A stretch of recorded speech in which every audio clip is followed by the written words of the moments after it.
অপর্ণা কেন রাজনন্দিনীর গয়না পরেছে? ওকে এইসব গয়না পরানোর সাহস কে দেখিয়েছে?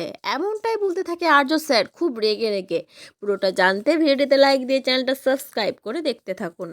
চিরদিনই তুমি যে আমার সিরিয়ালের আগামী পর্বে আমরা দেখতে পাবো অপর্ণার জন্মদিনের খুব সুন্দর অ্যারেঞ্জমেন্ট করে আর্য তার বাড়িতে।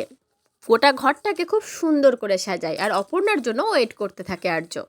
তারপরে অপর্ণার সামনে আসলে আর্য তো তাকে দেখে পুরো রেগে আগুন হয়ে যায়, কারণ অপর্ণার গায়ে ছিল রাজনন্দিনীর গয়না, অপর্ণার গলায় ছিল রাজনন্দিনীর হার, আর অপর্ণার পরনে যে শাড়িটা ছিল হলুদ রঙের সেটাও ছিল রাজনন্দিনীর শাড়ি। আর এইসব দেখে তো আর্য প্রচণ্ড রেগে যায়, চিৎকার করে অপর্ণাকে বলে, এই গয়নাগুলো তোমাকে কে পরতে বলেছে? এই গয়নাগুলো পরার সাহস তুমি কোথায় থেকে পাও? আর অপর্ণা তো প্রচণ্ড ভয় পেয়ে যায়।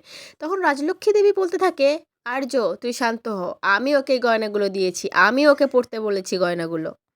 আর্য তখন বলে, তুমি কেন পরতে বলেছো ওকে এই গয়নাগুলো? কেন বলেছো তুমি? তোমার মাথা কি খারাপ হয়ে গেছে? তখন রাজলক্ষ্মী বলে, আর্য তুই শান্ত হো বাবা, আমার কথাটা আগে শোন তুই। তখন আর্য বলে, আমি কেন শান্ত হব? আমি কিচ্ছু বুঝতে পারছি না, হচ্ছেটা কি এখানে? এই শাড়ি গয়না কেন অপর্ণা পড়েছে? আর অপর্ণা তো এইসবের কিছুই বুঝতে পারে না, সে শুধু কাঁদো কাঁদো চোখে আর্য স্যারের দিকে তাকিয়ে থাকে, কারণ আর্য স্যারকে এত ডাকতে সে হয়তো খুব কমই দেখেছে। তো বন্ধুরা, তোমাদের কি মনে হচ্ছে আর্য হঠাৎ এত রেগে গেল কেন রাজনন্দিনীর গয়না পরতে দেখে অপর্ণাকে?